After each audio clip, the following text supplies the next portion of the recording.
The cold grip of Knox Cave, January 1970. The snow crunched under heavy boots as 31 adventurers from Massachusetts trekked through the frost-laced woods of Knox, New York. Excitement buzzed in the air. Some were seasoned spelunkers, others barely knew what they were in for. But all were drawn to Knox Cave, a well-known but treacherous caving spot that once entertained tourists, but now sat dormant, left for thrill-seekers and daredevils. The entrance was barely visible, a sinkhole swallowed by snow hiding what lay beneath. Inside, the cave twisted and turned, a maze of dark chambers and tight corridors. But what really pulled them in that day wasn't just the promise of exploration, it was the infamous gun barrel. The gun barrel wasn't just a name, it was a real keyhole-shaped passage, just 18 inches wide and stretching 60 feet. It dared explorers to prove themselves. Getting through meant unlocking untouched parts of the cave. For some, it was a rite of passage. For others, it became a trap. 19 of the 31 made their way into the darkness toward the gun barrel. Among them was 14-year-old Peter Vien. Young, wide-eyed, and eager to impress, Peter had never been caving before. But like many his age, fear took a back seat to adrenaline. The group squeezed in one by one. The crawl was tight, limbs scraped against rock, breathing became shallow, but for Peter, who was near the end of the line, something went terribly wrong. As he entered the gun barrel, hesitation flashed in his eyes. It wasn't just tight, it was suffocating. But he pushed forward, inching along the claustrophobic corridor. And then it happened. His knee slipped into a small crevice beneath him. Stuck, the more he struggled, the tighter it wedged. At first, panic hadn't fully set in. He thought he could wiggle free, but every tug brought pain. His chest was pressed by the rock around him. Breathing grew harder. The cave, once an adventure, now felt like a coffin. Peter screamed for help. The group ahead paused, confused, but when they heard his cries, it hit them. None of them could leave until Peter got free. The entire path behind was blocked by his trapped body. They tried everything, gently pulling, shifting his leg, encouraging him. But nothing worked. The rock wouldn't give. Every minute felt longer. The cold in the cave, once refreshing, turned cruel. Hypothermia wasn't just a possibility. It was coming. Outside, time ticked on. 2 hours passed. No one emerged. Someone finally re-entered the cave to check. What they found was a full-blown emergency. Peter was still trapped. Behind him, 18 others were growing cold and afraid. And help. It had to come fast. Rescue teams poured in, firefighters, police officers, medics. The gun barrel, when they saw it, made their stomachs sink. How do you free a boy from a slot barely big enough to crawl through? At first, they tried lifting his leg with a collapsible pike pole, but Peter's screams stopped them. Even worse, he began to hallucinate, crying out that something was biting him, though nothing was there. His mind, overwhelmed by fear and pain, had begun to break. Hours passed. 7 to be exact. Finally, someone passed down a thermos of soapy water. The idea was simple: lubricate the crevice. They tied a rope gently to his ankle, coordinating with the group inside. Slowly, carefully, inch by inch, they worked him free. At last, after 7 hours of horror, his knee popped loose. Relief flooded the cave. One by one, the others followed, crawling out into the freezing night. Peter, shaken but alive, had survived the unthinkable. But that day, a lesson was carved into the stone. Caves don't forgive mistakes. The Silent Trap of Beware Cave, March 2004. It was the kind of day that invites peace. March 23, 2004. Bright skies, warm weather, and laughter echoed around Crystal Ball Cave near Gandy, Utah. Families played, friends relaxed, and the highlight of the area, Warm Creek Springs, was alive with joy. Among the group was 34-year-old Jesus Chavira Manriquez. Adventurous, curious, and always ready to explore, he couldn't resist the dark mouth of the cave feeding the spring, ominously named Beware Cave. While others soaked in the warmth of the spring, Manriquez was drawn to the unknown. Something about the cave called to him. Without hesitation, he entered alone. When he returned, his eyes sparkled with excitement. He urged his friends to join him. Some followed, hesitant but intrigued. Inside, they marveled at the rocky walls and narrow chambers. Manriquez encouraged them to collect small stones, a souvenir of the journey. While they made their way back, content with their mini-adventure, Manriquez lingered. He wasn't done. He wanted to see what lay deeper. And then, he vanished. Minutes passed, then more. Friends waiting by the spring began to worry. They called his name. Nothing. Panic began to settle in like a storm cloud. Help was called. Rescue teams arrived, entering the cave with urgency. They expected a quick recovery. What they found was a nightmare. About 10 feet into the cave, past a flooded section about 3 to 4 feet deep, the passage narrowed. There, a wall of stalactites blocked the way.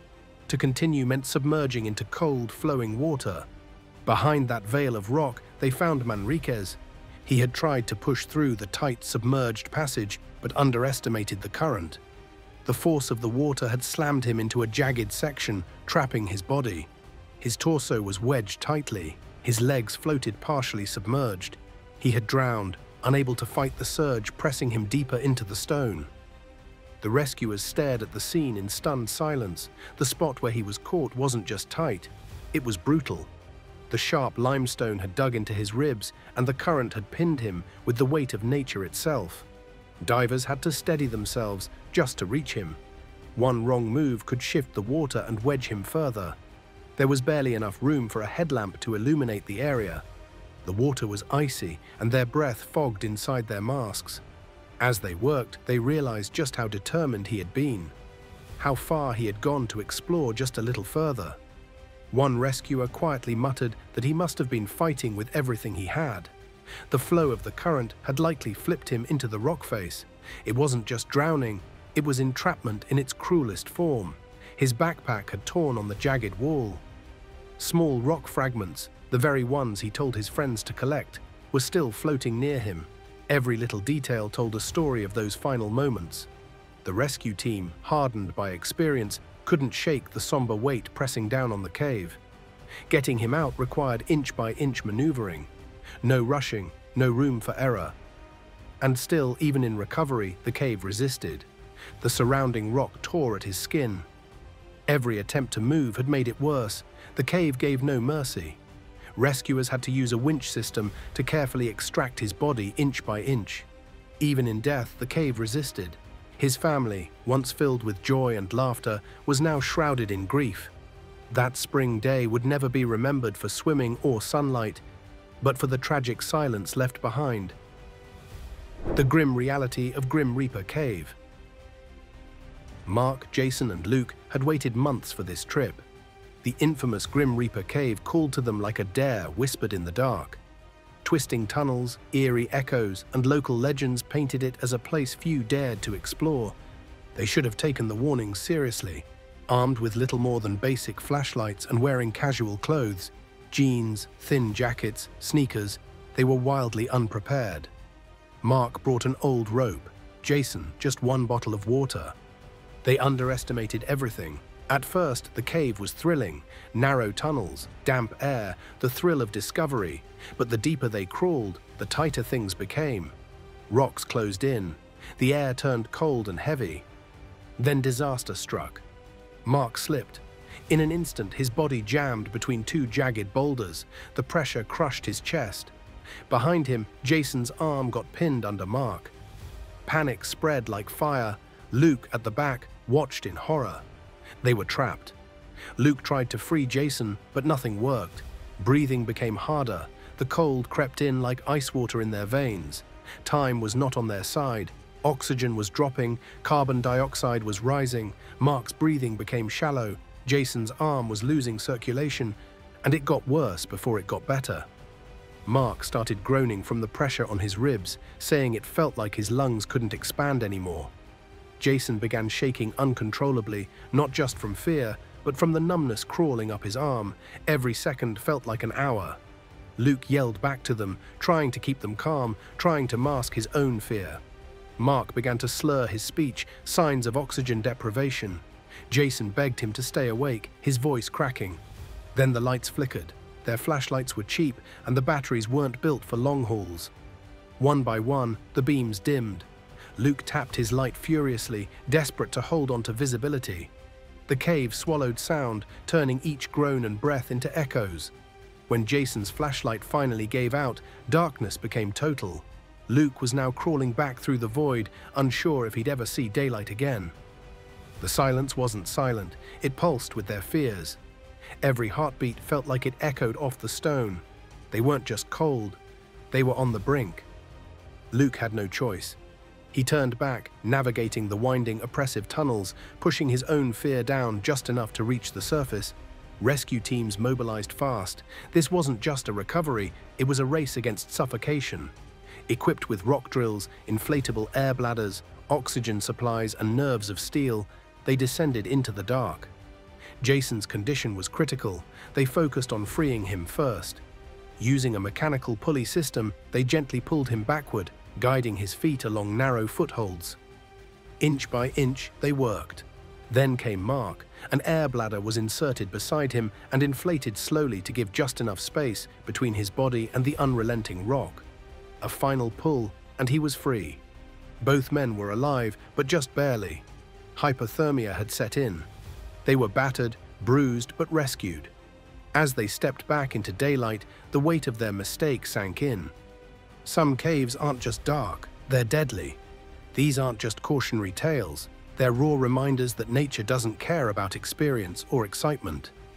A single wrong step, a miscalculation, or a touch of overconfidence can turn adventure into tragedy. For Peter Vien, sheer endurance and teamwork led to survival. For Jesus Manriquez, curiosity cost him everything. And for Mark, Jason, and Luke, it was a brutal lesson in respect. For the cave, for preparation, and for each other.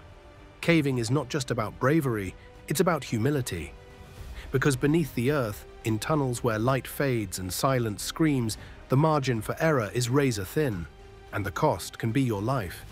If this story gripped you, and you want to see more incredible survival stories, tragic turns, and epic rescues, subscribe now and turn on notifications. Your next jaw-dropping story is just a click away.